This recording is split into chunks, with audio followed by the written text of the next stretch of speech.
everyone. I'm Robert Parris, and we're back here for another Burlington Parks and Recreation COVID-19 update. Today, we're right at the department, and with us is Brendan Egan, Burlington Parks and Recreation Director. Brendan, thank you for joining us. We have lots planned for you, so I'm ready to go whenever you are. Let's talk a little about the fall brochure. We've released the fall brochure, and we started our program registration today, which is Wednesday the 9th.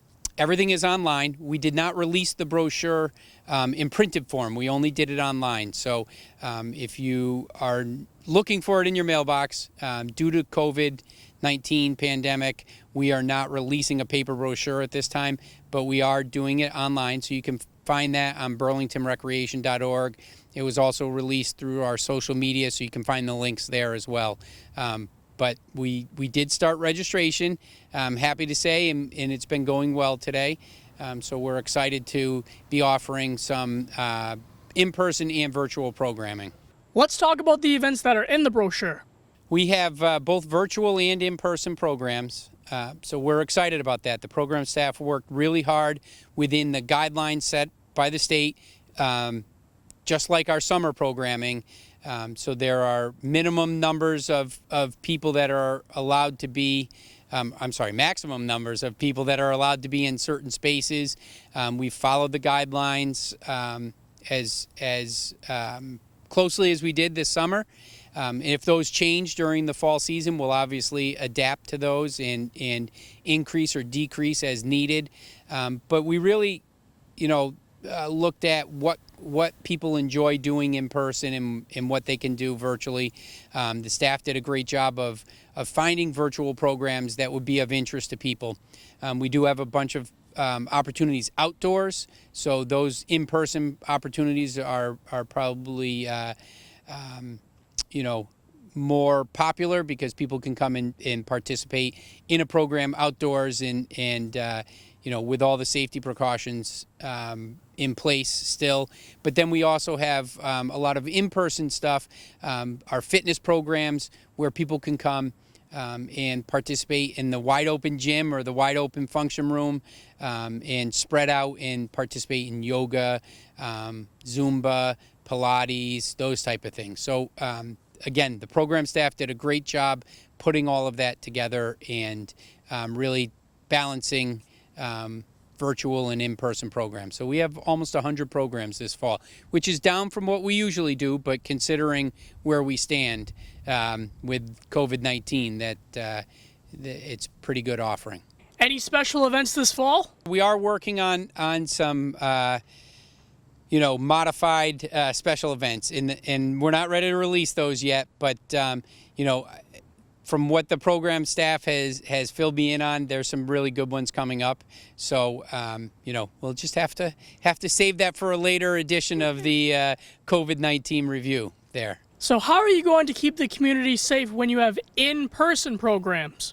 We are going to follow the guidelines put out by the state, as I mentioned before, very similar to what we did in the summer, if not the same. Minimum numbers in programs, or maximums, however you look at it. There's a maximum amount of people that we're allowed to have. But we will have modified numbers in all of our programs. We will encourage people, if they don't feel safe coming to an in-person program, to stay home. We've offered some things both virtual and in person, so they have the option to do one or the other. And obviously encouraging facial coverings, hand washing at all times, and then not coming if you don't feel well.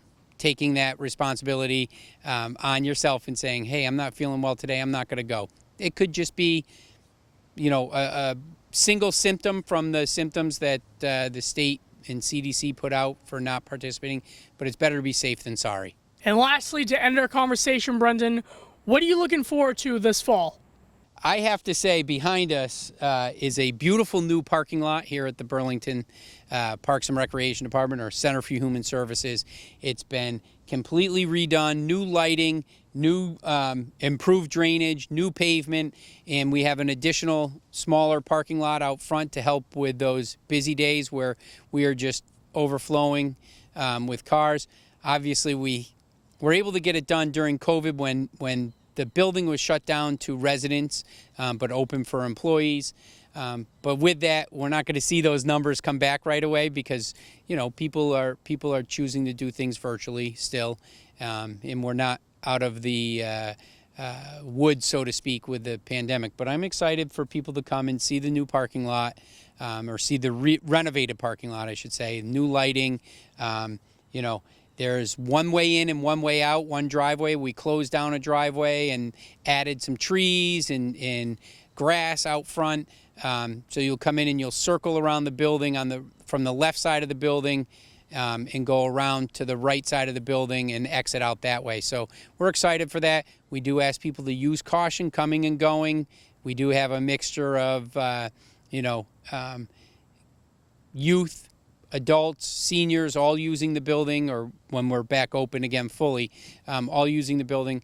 Just take your time coming through the parking lot, because it is a busy parking lot when we get ramped up and going again, 100%. So, I also look forward to, getting back to a typical routine. I mention it all the time, but getting back to that typical routine, having some kind of vaccine or something at some point this fall would be great too, and could get us, headed in the right direction. I think we are, but it'll get us further down the road to a complete recovery. Well, Brendan, I want to thank you for coming on for another Burlington Parks and Recreation COVID-19 update. Thanks for having me, Robert.